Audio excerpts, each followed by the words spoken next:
Hi hello welcome to 24/7 news TV. నేను మీ పరిటాల మూర్తి. Social మీడియాలో గత 6 నెలలుగా హల్చల్ చేసిన లేడీ అఘోరి బెయిల్ రాబోతోందా అంటే 14 రోజులు రిమాండ్ అనేది విధించారు. బెయిల్ వస్తుంది, బెయిల్ వచ్చేసింది. చాలా చర్చలు కూడా జరిగినాయి. అలాగే చెంచల్ కూడా జైలు నుంచి కూడా షిఫ్ట్ చేస్తాం అని కూడా ఒక వాదన అయితే వినపడుతుంది. అసలు లేడీ అఘోరి సోషల్ మీడియాలో అంత హల్చల్ చేసి అంత ఒక విధ్వంసకరమైన వార్తలను సృష్టించింది. మరి దీని మీద మాట్లాడడానికి మనతో పాటు సీనియర్ జర్నలిస్ట్ రామదుర్గం మధుసూదన్ గారు ఉన్నారు. సో ఆయన అడిగి ఇంకా ఇంట్రెస్టింగ్ విషయాలు అనేది తెలుసుకుందాం. నమస్తే సార్. నమస్తే అండి సార్. లేడీ అఘోరి మనకు తెలుసు, చాలా అంటే చాలా హల్చల్ చేసింది. అంటే నాకేమనిపించింది అంటే హిందూ ధర్మం అనేది మన అఘోరీలు అంటే సాక్షాత్ శివుడితో సమానంగా చూస్తారు అందరూ కూడా, మనకు తెలుసు. సో అదేమన్నా రోడ్కి ఎక్కేసిందా అంటే సోషల్ మీడియాకి ఎక్కేసింది, సో అది కొంచెం అపశృతిలాగా వెళ్ళిపోయిందా అని నాకు అనిపించింది. అసలు ఫ్యాక్ట్ ఏంటి చెప్పండి. అంటే యాక్చువల్గా ఇప్పుడు చెప్పాలంటే అఘోరి రెండు, అవును, పురుషులు స్త్రీలు ఇద్దరిలోనూ అఘోరీలు ఉంటాయి. అసలు ఈ అఘోర అనే శబ్దమే చాలా విచిత్రమైంది. ఘోరము కానిది అఘోరం, ఓకే, అంటే భయంకరము కానిది. ఈశ్వరుడికి ఉండేటువంటి అనేక పేర్లలో అఘోర శబ్దం ఒకటి. ఆయన పంచముఖుడు, ఆయనకు 5 ముఖాలు ఉన్నాయి. సద్యోజాతము, వామదేవము, అఘోరము, సద్యోజాతము, తత్పురుషం, ఈశానం. ఇన్ని ముఖాలు ఉన్నాయి ఆయన. అవును. సో ఇన్ని ముఖాల్లోన అఘోరం అనే ముఖం ఒకటి. సో ఒక్కొక్క ముఖము నుంచి కూడా కొద్ది మంత్రాలు ఉద్భవించాయి అని మనకు పురాణాలు చెబుతున్నటువంటిది. సో అఘోర అని ఎవరిని అంటారు అంటే సాధువులను, శైవ సాధువులను అఘోరాలు అని అంటారు. అంటే వాళ్ళు శైవ సాధన చేస్తారు. ఎందుకు వీళ్ళకి అఘోర అనే పేరు వచ్చిందంటే కనుక ఈశ్వరుడికి అఘోర అనే పేరు ఉంది కాబట్టి, ఆ పేరుంది కాబట్టి వీళ్ళకి అఘోర అనే శబ్దం వీళ్ళు నామాంకితం చేసుకుంటారు. వీళ్ళు సన్యాసుల్లోనూ మరో రకమనే అర్థం సన్యాసులు. ఇంతకుముందు మనం చాలా సందర్భంలో అనుకున్నట్టు సన్యాసి అంటే కనుక దేన్ని పట్టించుకోనివాడు, దైవ చింతన తప్ప అన్య చింతన లేనివాడు. అఘోరలు అంటే కనుక వాళ్ళు పొద్దున లేయగానే దత్తాత్రేయ పూజను ఇంకొక పూజను చేసుకుంటూ మధ్యాహ్నం కాసింత కందమూలాలు తిని మళ్ళీ దైవ సన్నిధిలోను గడపాలి. ఇక్కడ ఏం జరుగుతోంది? ఫక్తు రోడ్డుకెక్కిన వ్యాపారం జరుగుతుంది. దీనికి అఘోరి అనే శబ్దం ఎందుకు వాడుతున్నారో నాకు అర్థం కావట్లేదు. అంటే ఇంత తుచ్చమైనటువంటి పనులు చేస్తూ అఘోర అంటే సన్యాసమైనప్పుడు నువ్వు ఆ అమ్మాయిని మోసం చేయడం ఏంటి, ఆ అమ్మాయితో ప్రేమాయణం ఏంటి, ఆ అమ్మాయిని పెళ్లి చేసుకున్నానని ఏంటి, ప్రగతి రిసార్ట్లోనూ 10 లక్షలు దోపిడీ చేయడం ఏంటి ఇవన్నీ కూడా అది చాలా జరిగినాయి. అంటే సోషల్ మీడియాలో వార్తలు వస్తున్నాయి, మనం ఫేమ్ అయిపోతున్నాం. ఎస్, మనం అఘోరి చాలా చేయొచ్చు. గమనించండి, వాళ్ళు ఫేమ్ కావాలని కాదు, వాళ్ళను ఫేమ్ చేస్తున్నారేమో. మీరు అదే ఆలోచించండి. అది కూడా జరుగుతుంది, వాళ్ళను ఫేమ్ చేస్తున్నారు. ఎందుకంటే ఏ సబ్జెక్ట్ దొరికితే ఆ సబ్జెక్ట్ని వైరల్ చేయడం అనేటువంటిది మనకు బాగా అలవాటు అయిపోయింది. కాబట్టి ఈ అఘోరి అనేటువంటిది ఇప్పుడు పోలీసులు లాకప్లో ఉన్నారు. నన్ను అడిగితే 14 రోజులు కాదు, ఇంకా చాలా రోజులు రిమాండ్లో పెట్టాలి.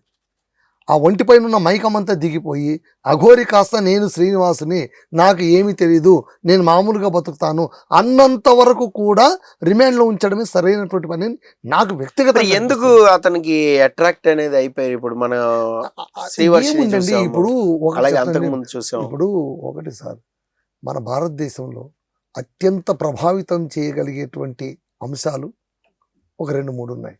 ఒకటి వచ్చి సినిమా, రెండవది వచ్చి భక్తి వీటన్నిటికి మించింది. అందుకోసమే ముఖ్యంగా తెలుగునాట భక్తి అనేది మామూలుగా ఉండదు.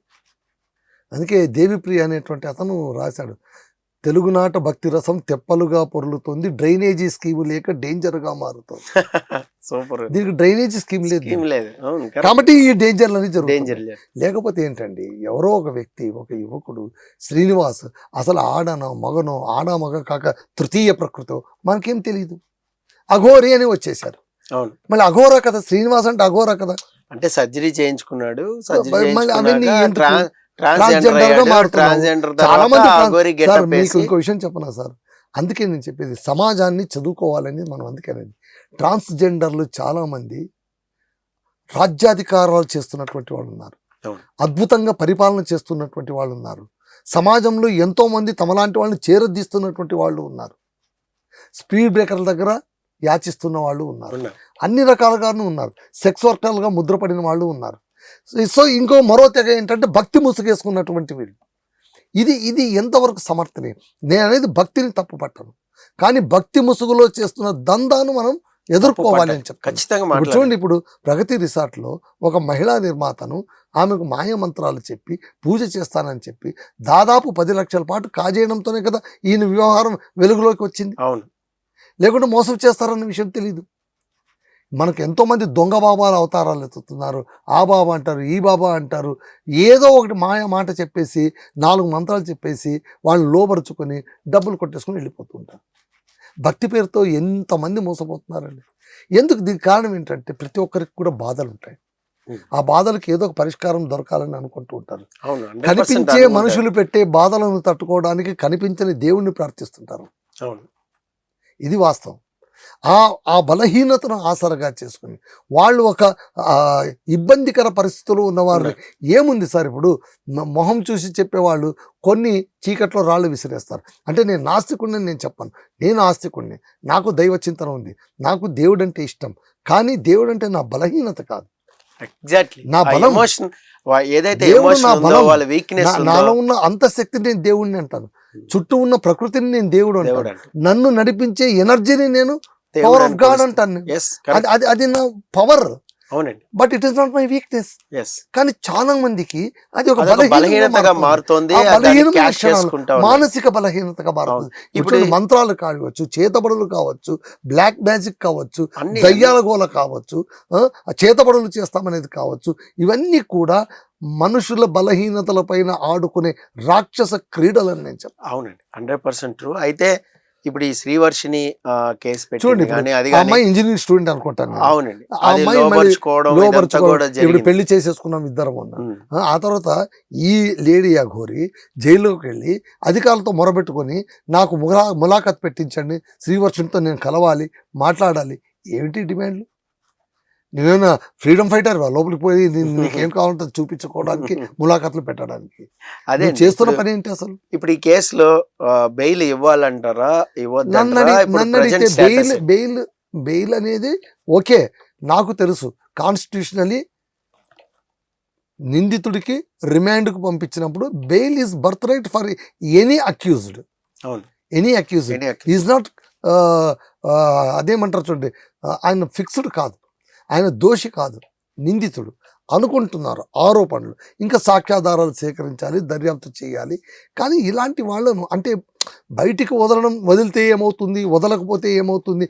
ఈరోజు రేపట్లోన ప్రతి 2 రోజులకు ఒక టాపిక్ కావాలి జనాలకు కూడా, చూసి విసిగెత్తిపోతారు. సో 2 రోజులు అఘోరి శ్రీనివాస్, ఓ వర్షిణి లవ్ ట్రాక్ ఇది ఉందా అయిపోయింది. అదే వ్యూస్ కోసం దాన్ని న్యూస్ చేశారు. ఓకే, వ్యూస్ కోసం న్యూస్ చేస్తే ఆ న్యూస్ ఎన్నాళ్ళు బతికి పట్ట కడుతుంది? అంతే, టెంపరీ ఫేడ్ అవుట్ అయిపోతుంది, స్టేల్ అయిపోతుంది. సో ఇప్పుడు నేననేది ఏంటంటే, ఆ శ్రీనివాస్ అనే వ్యక్తికి రిమాండ్ ఇస్తే ఒకవేళ ఏం జరుగుతుందో కూడా పోలీసులు ఆలోచించాలి. ఇప్పుడు ఆ అమ్మాయి అన్న ఐ థింక్ చాలా బాధపడుతున్నాడు. ఎందుకు మా అమ్మాయిని ఇలా వల్ల వేసుకున్నారు, ప్రలోభపరిచారు, ఇంకోటి ఏదో చెప్పుకుంటున్నారు. సో ఇప్పుడు ఆ శ్రీవర్షిణి అనేటువంటి అమ్మాయి ఎందుకు ఈయన వల్ల చిక్కునింది? ఆయన ట్రాప్ ఎలా వేశారు? ఈ లేడీ అఘోరి కాన్సెప్ట్ ఏంటి? అసలు అఘోరి అనే పదాన్ని ఎందుకు పెట్టుకున్నారు? నేను ఫస్ట్కి వస్తే నేను అడిగేది, అఘోరి అని పెట్టుకున్న అర్హత నీకుందా? అదే ఆయనే పెట్టుకున్నాడు. నీ అంతకు నువ్వు పెట్టుకుంటే అదే కాదండి, ఆ గెటప్ వేసుకున్నాడు, మాలలు పెట్టుకున్నాడు, గెటప్ వేసుకున్నంత మాత్రాన అందరూ అన్ని కారు అయిపోయింది. కటౌట్ చూసి మోసపోతే ఇదే వచ్చేది. లోపల నీకు విషయం ఉందా లేదా? నిజంగా నువ్వు ఆ భక్తుడివి అయితే కనుక అసలు ఆయన అడగండి, అఘోరి అంటే ఏంటి శబ్దం అడగండి, అర్థం చెప్తారేమో. చూస్తే మంత్రాలు కూడా చెప్తున్నాడు, అసలు వ్యూస్ కోసం మీకు శవాన్ని కూడా తిన్నాడు. అదే సార్, ఇప్పుడు మనకు వచ్చేటువంటి రాంగ్ ఇన్ఫర్మేషన్స్ ఏంటంటే అఘోరాలు శవభక్షకులు అని ఒక వికీపీడియాలోనూ దేంట్లోనూ పెట్టింటారు. దాన్ని చూసి వీళ్ళు శవభక్షకులు, నరమాంస భక్షకులు, కన్నిబాల్స్ మాత్రమే, అఘోరులు కాదు. కన్నిబాల్స్ అని ఆ తెగ వేరుగా ఉంది. మనుషులు పిక్కును తినేటువంటి దరిద్రమైన కరువు కాలం ఒకటి ఉండింది. అప్పట్లోనే ఆ యుగంలో, ఆ అనాగరిక యుగంలో జరిగిందేమో కానీ ఇప్పట్లో ఎవరు అట్లా కన్నిబాల్స్ లేరు. సమాజం బాగా అభివృద్ధి చెందింది. ఒకవైపు ఎంత అభివృద్ధి చెంది అందరూ శాస్త్రము అది ఇది అని ఆలోచిస్తుంటే ఇలాంటి ఈ డార్క్ సైడ్ ఏంటి అని నేను అడిగేది. కాబట్టి ఇలాంటి వాళ్ళను క్షమించరాదు. వీళ్ళందరూ కూడా దొంగ అఘోరాలు, దొంగ అఘోరీలు.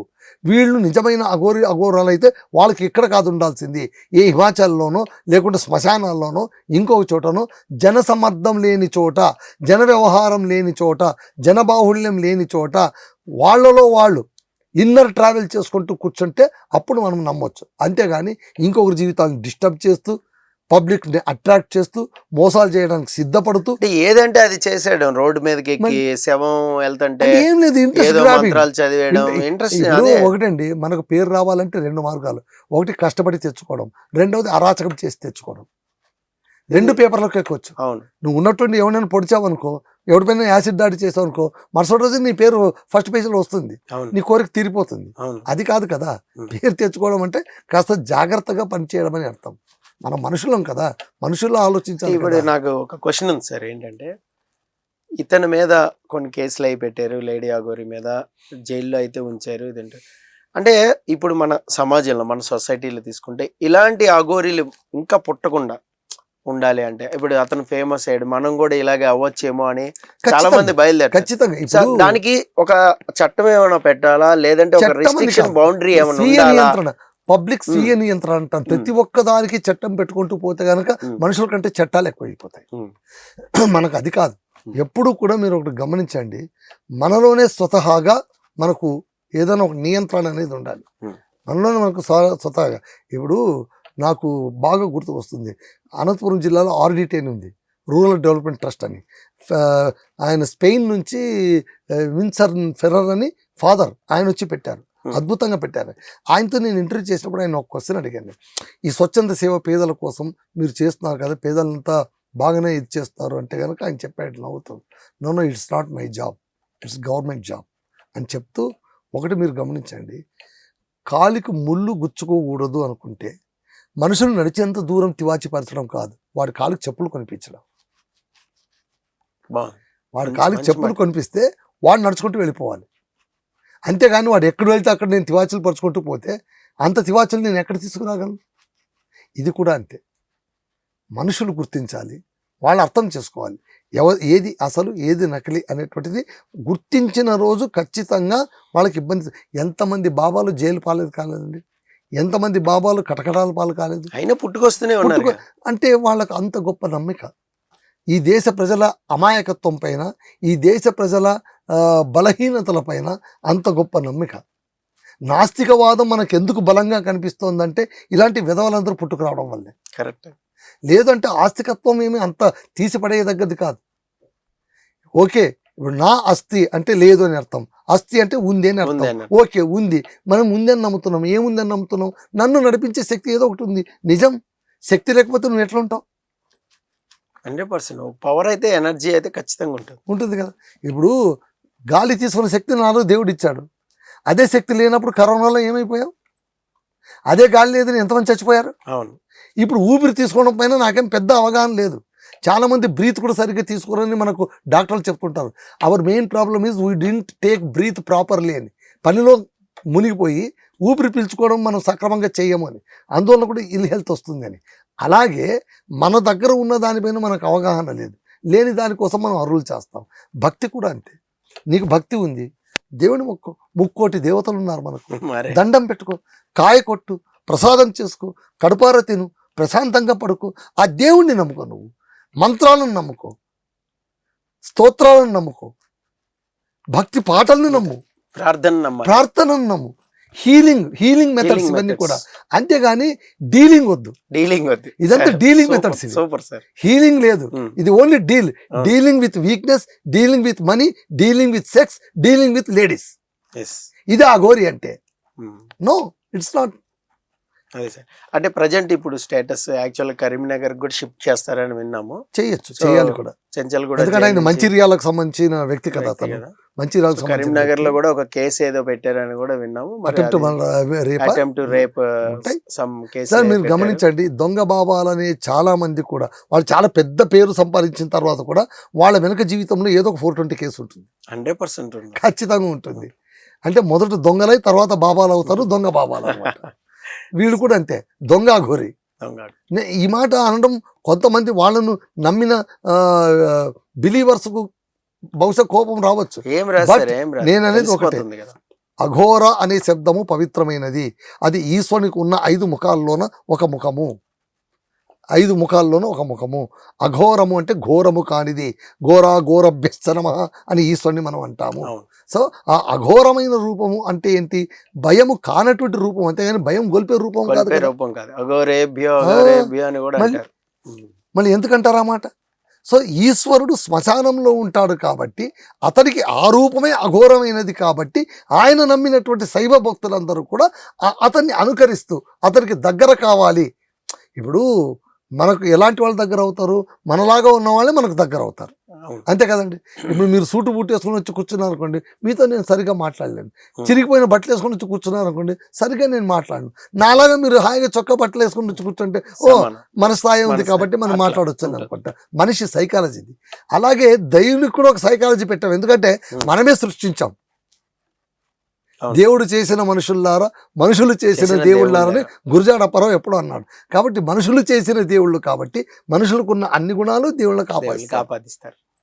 లేకపోతే శ్రీరామచంద్రుడు ఏకపత్ని వ్రతుడు ఏంటి, దుర్యోధనుడు గర్వభంగం ఏంటి, అన్నదమ్ముల మధ్య కొట్లాట ఏంటి, జూదం ఏంటి, ఓడిపోవడం ఏంటి, ఇవన్నీ చూస్తుంటే మన కథల్లా అనిపించట్లేదు. మన కథల్లానే ఉంటాయి. మన కథలే అక్కడ మనం రిఫ్లెక్ట్ చేసుకున్నాం. It is all our pride, అది మన గర్వకారణం. కానీ ఇక్కడ మాత్రం నేను చెప్తున్నాను చూడండి, శైవ సాధువులకు కళంకం తెచ్చే పని మిగిలిన వాళ్ళు చేయరాదు. అలా చేస్తున్న వారిని, ఆ భక్తి తత్వాన్ని నమ్మిన వాళ్ళు ఉపేక్షించరాదు. అంతే. Okay sir, thank you so much. బాగా చెప్పారు. సో ఇది లేడీ అఘోరి ఏ క్షణం అయినా ఇక్కడ చెంచల్గూడ జైలు నుంచి కరీంనగర్ కూడా షిఫ్ట్ అయ్యే ఛాన్స్ ఉంది. బెయిల్ పైన ఇంకా అనుమానాలే ఉన్నాయి. 14 రోజులు రిమాండ్ అయితే విధించారు. సో మరి చూద్దాం ఏం జరుగుతుంది. ఈ లేడీ అఘోరి లాంటి వాళ్ళు ఇంకా పుట్టకూడదు. సో పుట్టినా కూడా వాళ్ళని ఉపేక్షించకూడదు, వాళ్ళ వలలో పడద్దు, వాళ్ళని నమ్మి మోసపోవద్దు అని అనలిస్టులు కూడా చెప్తున్నారు. సో మరో డిస్కషన్తో మరోసారి కలుద్దాం. This is Paritala Murthy signing off. By by.